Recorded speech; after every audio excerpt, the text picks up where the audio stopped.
Hi, my name is Lara. Welcome to my channel, Inner Goddess Guidance. I created this channel for divine feminines on the twin flame path, and also for anyone who really wants to do some inner healing work and is on a path of self-mastery. So I was a teacher for many years, and I'm now a personal coach. I am a divine feminine on this path, and in doing my own work over the last several years, and particularly in the last, maybe 8 months, since I awakened to the journey of the twin flame journey, I realized that I could combine my unique tools and gifts and talents to try to bring some practical tools to assist others in their journey. So I created this channel really to aid you in getting in touch with what I consider your inner guidance system. And I use the tools of journaling, journal exercises, because I think writing is one wonderful way to get in touch with your guidance system. And then pulling oracle cards for goddess guidance, as well as a healing card, and sometimes some other messages as well. And so I welcome you, and I want to thank all the subscribers, and I want to thank everybody who's commented and liked the videos. It means a lot to me to know that they are having some impact for you. So today I want to talk about a dream I had. I do get messages in my dreams. And this morning I woke up from a dream that was particularly powerful for me. And that dream was about a good friend of mine from childhood.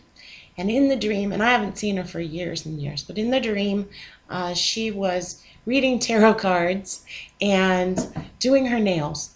And in the dream, she pulled the Tower card and she was interpreting it for me. And I got very excited, and I said to her, "Oh no, the Tower isn't bad at all. It's good." And we were discussing in the dream the meaning of the Tower card.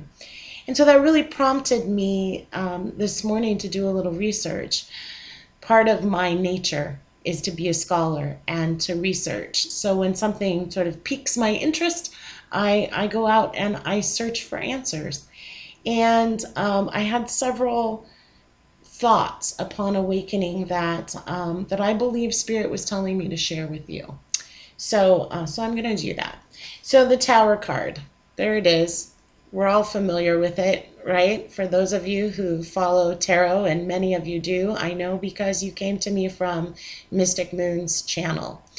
So the Tower card is an energy that is destructive. And in my dream, I was telling her, my friend, you know, the Tower card isn't bad because it gets rid of all this stuff that we no longer need in our life. It's all the stuff that was faulty or unnecessary, and now we can build something better and more beautiful on the space that is cleared for that. And it made me think about how that relates to learning and, believe it or not, fire, and forest fire in particular. So first of all, in learning, we talk about a concept that's called disequilibration. So disequilibrium or disequilibration is when you have lost your balance. And in learning, this concept is particularly important. We don't want people to be so uncomfortable, or our students to be so uncomfortable that that no learning can happen, right? But we do want somebody to be uncomfortable enough in their current knowledge that they feel the need for new knowledge. They essentially need to learn new skills or concepts or ideas in order to rebalance themselves. And I was thinking about how that's particularly become an important part of my tools on this journey, that oftentimes I feel out of balance, and it's often because of a tower moment. Something comes in that pushes me out of balance, and when I'm in that state, then I'm searching for new information or new ways to understand so that I can regain my balance again. Another thing that it made me think about was a forest fire. And I remembered how I had gone on a walk in Washington State, where I live, has one of the only rainforests the only rainforest in the contiguous United States. So Hawaii has rainforest, Alaska has rainforest, but in the contiguous US, the only rainforest is in our state, and it's called the H-O-H rainforest. And I took my son there one time, and we went on a tour, and the guide was telling us that there are certain trees that their seeds cannot germinate. They can't be planted, essentially. They can't grow unless there is a forest fire. And so forest fires are actually good, or can have benefits, basically. I mean, there's lots of destructive parts of forest fires, but there's lots of benefits of them too. And one such benefit was that these particular seeds would be planted. So I looked that up, and I want to share it with you. The seeds are called, the plants are called serotinous plants. And then here's the definition. It says serotiny in certain plants, trees, such as the jack pine, the lodgepole pine, and many species of eucalyptus, the retention of seeds in pods or cones on the tree, often for many years, until a disaster, most commonly the heat of a fire, causes their release. So serotiny is what it's called when plants have this particular adaptation. And the most common one is fire. And so that made me think again about the Tower card and the fire in the Tower card. Sorry, I have a cat on my lap. Let me let her go. And I was thinking about how our personality, our self, is sort of like that we have these seeds inside of us, these parts of us that can't be released unless we have a Tower moment. That's part of what a Tower moment or experience is about. It feels disastrous, it feels chaotic, it feels destructive, and yet what can come in the aftermath is that these parts of us that have been deeply hidden, these potentials inside of us, can actually be released in those moments. So then I looked up information about the Tower card, and one of the things that I found from a place called Mind Body Tarot, and just to make sure I did that right, mindbodytarot.com, which is just a great site from the little time that I spent there, mentioned that after the Tower comes the Star. This is the next card in the deck. And that this card is about regeneration and renewal. I always thought about it because I've heard it called the dreams coming true, wishes coming true card, and so I'd never really thought about it as regeneration, and that was new information for me, and so I thought that was interesting. that it coincided with this idea that it's only through the destruction. And no, we don't want a forest fire. I mean, there's a lot of things that happen in a forest fire that are bad, for example, loss of life. But it turns out that there are a whole bunch of advantages to forest fires too.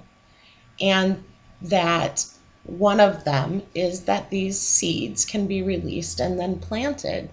So it's something to think about today. You might think back to the last time you had a tower moment or some sort of destruction when it came to your relationship or your job, and then try to see what were the seeds of potential that were released in that experience that have been able to grow for you. To see the value in that experience kind of helps, I think, to keep us mindful when we're in a future situation that even though it's disequilibrating and nobody likes to be off balance and nobody's welcoming a forest fire, that there are advantages there, if that makes sense. I hope it does. That's my information or thought of the day. I hope that it gives you something to think about. And I encourage you to do your own research. You know, when you have a dream or something comes up, be curious about it and become your own, become a researcher and a scholar, and not just about your own experience inside of yourself, but actually reaching out for the resources that can give you some information and help you along your path. And I'll put the Mind Body Tarot site in the comment box and pin it, because I think there's some really good stuff there, and I plan on going back there myself and learning more. Okay, so we're going to call in Spirit. Dear Spirit of the universe, of love and light, please be with us in this time and place as we focus our collective intention on gaining wisdom and guidance for our journey towards self-healing and self-mastery. We ask for open hearts and minds to receive the messages that will serve our highest and best good, in the service of love in all forms, with deep gratitude. Thank you. So, from the Goddess Oracle by Amy Sophia Marashinsky and Hrana Janto, we're going to pull a Goddess Oracle card. Spirit, can you please give us one Goddess energy for the day today that can guide us and give us information, thoughts, and to assist us on our journey.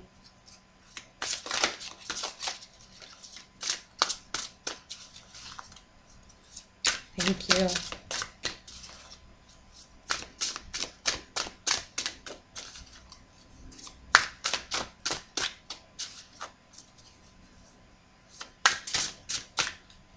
Oh, there you go. Okay. Okay, well, interestingly enough, Sphinx came out. Challenge. Doesn't surprise me. Spirit's been working really well with me to make sure that the cards really do coordinate with what I've been prompted to say. So, Sphinx, challenge. How do you meet challenges? What are the challenges for you in your life? You got some currently? I think this whole journey is kind of a challenge.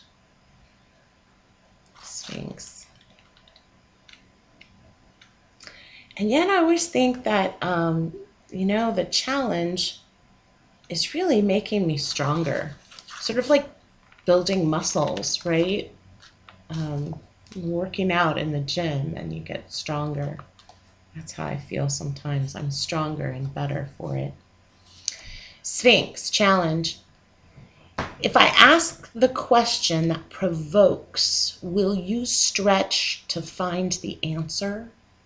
Will you take up the gauntlet flung boldly and defiantly answer the call? Will you meet my challenge with tingling in your blood, with your hair blowing electric in the wind, with all your being knowing that every challenge is an opportunity? Every challenge presents a gift.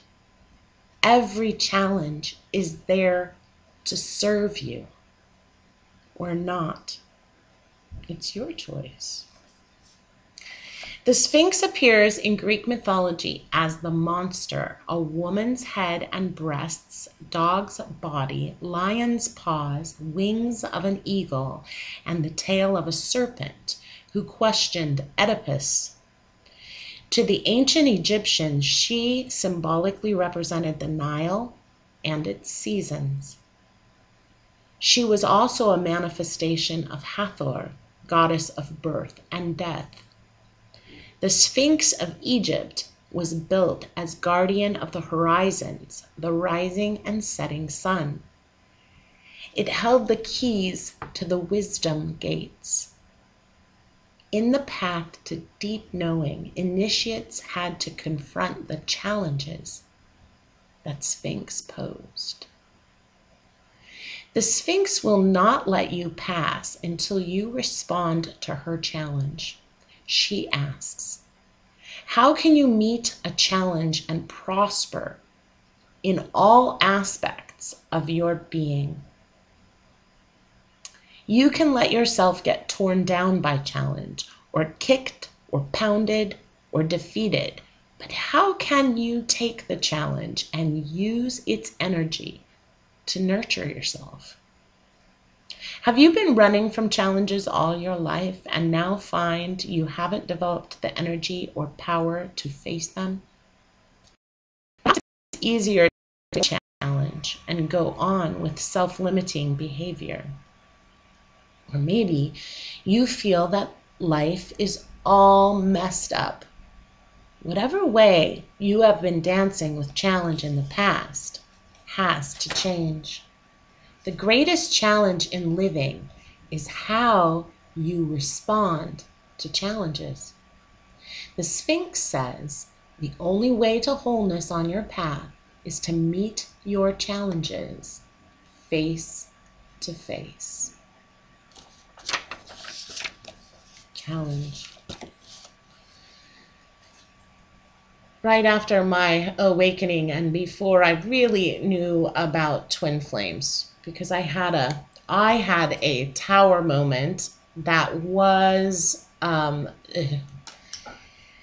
so powerful. And when I came out of that the next day, I felt a sort of elation, actually, that I had this epiphany, and it really changed the way that I perceived things that had happened to me in my life. And I spent, I don't know, I want to say it was about 3 days. I listened to a book on tape that was fabulous, and I set myself to really cleaning my house like it hadn't been cleaned in a long time. Very thoroughly. And during that time, I just kept having this sense that everything was about resilience, and that I was born to be a love warrior. Now, mind you, I hadn't looked up twin flames yet, so I didn't understand that dynamic, but I just kept feeling like there's this attitude you have to come at in the world that to love fiercely, to love fearlessly, to love in a way that does accept the challenge and not just for others, but for ourselves. That this idea of unconditional love, it is a huge challenge to figure out all the ways, subtle and not so subtle, that it impacts our lives. And it just kept going through. I'm a love warrior, I'm a love warrior, I'm a love warrior. And, I think it was about another month until I really, I looked up twin flames and figured out what was going on. But I had that inkling then. And it was very definitely about how I recognized that I needed to dedicate myself to the way I responded to the challenges that were coming forth in relationships in my life that not all, but I mean, in different degrees, all relationships are about love, but particularly the primary love relationships in my life, that I really needed to figure out how to come forward in a way that was just like a warrior, committed to a cause, right? Anyway, so how do you respond to challenges? In teaching, we call it having a growth mindset. That we recognize that mistakes or when we struggle with something, we don't see struggle as being bad. We see struggle as being good, because that's when we're growing. And you don't want so much struggle that you're overwhelmed. You want just enough struggle. So that idea of being just enough off balance that you're like, whoa, I need to learn something new. I need to figure something out. And then you do, and then you're better. So yeah, thanks, Spirit. That was beautiful. Thanks for bringing out the Sphinx for us. And now from Carolyn Mace. I always have said her name incorrectly, and now I'm trying to learn the right way. And then I do want to say that this is co-written by, and the problem is that the name is really hard to pronounce, but his name is Peter Ochiogrosso. Peter Ochiogrosso. Yeah. And he co-wrote this. So I need to start giving him some props too. Okay, so one card for our healing today, maybe around how we respond to challenges.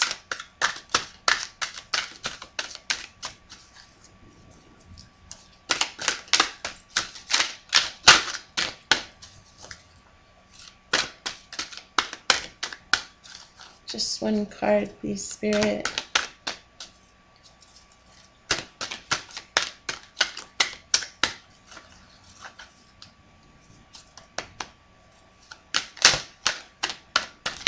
There it is.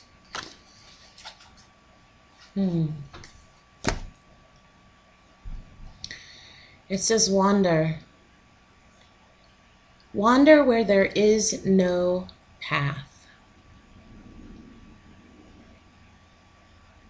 It says there's no time like the present to get lost. Realize that a path has many expressions: exploring, creativity, indulging intuition, pursuing a relationship. Choose one and get lost on the pathless path today. I was thinking the other day how the twin flame path, for us, yes, there's a path, like we all go on a similar path. It's a similar journey. We have a similar destination. But since we all sort of start with different abilities and in different places, and with different experiences in our path, in our past, we take different routes, and it's not a clear path. I always say the twin flame path, but that implies that it's already forged, that somebody walked in front and that we can follow that.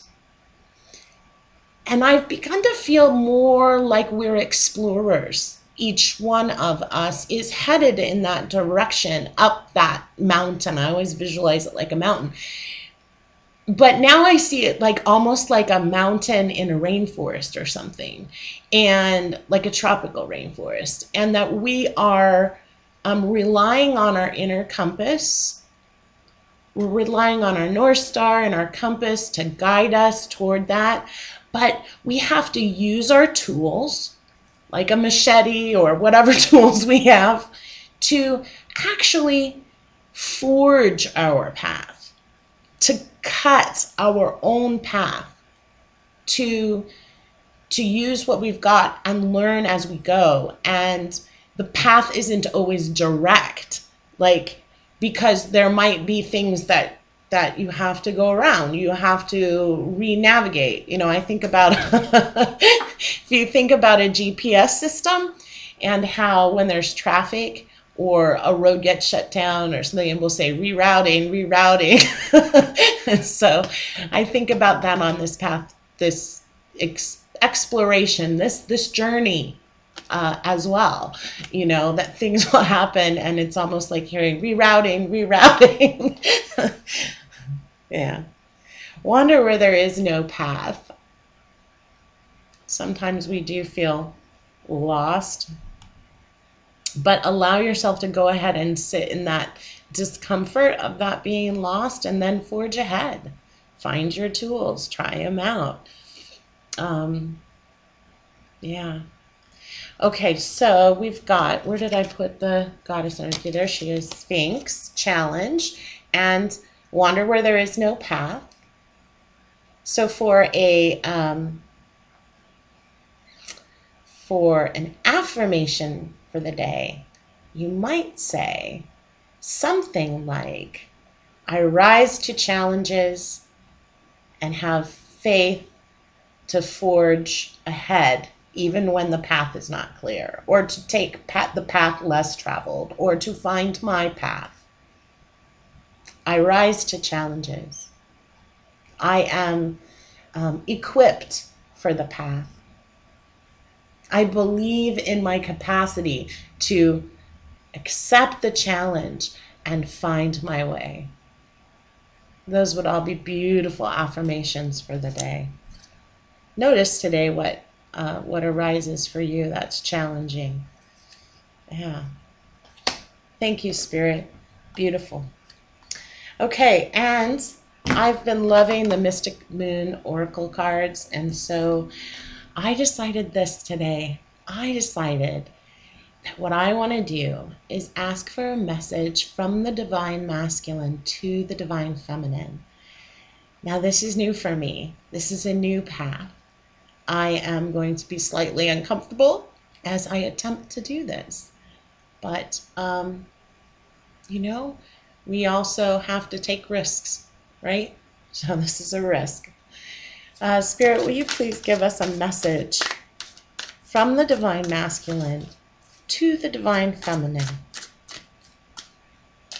about what his path is currently like. Tell us about the path of the Divine Masculine.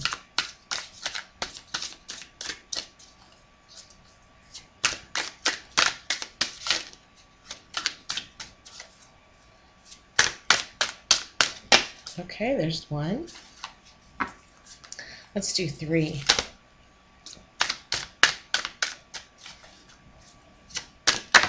There's two.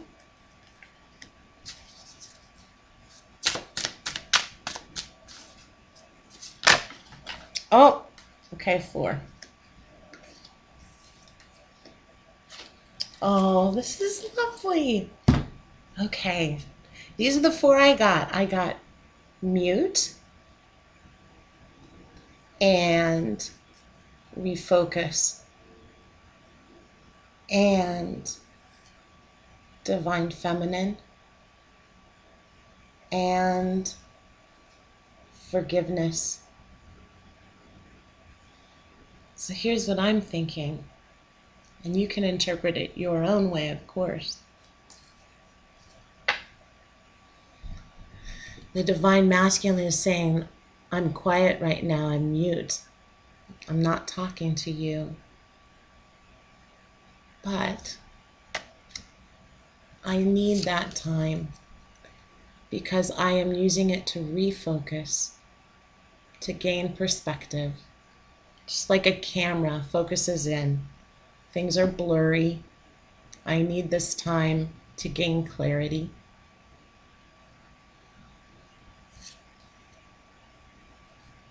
But I want you to know, Divine Feminine, that I'm working on asking for your forgiveness and forgiving myself and forgiving you for whatever has happened between us in the past.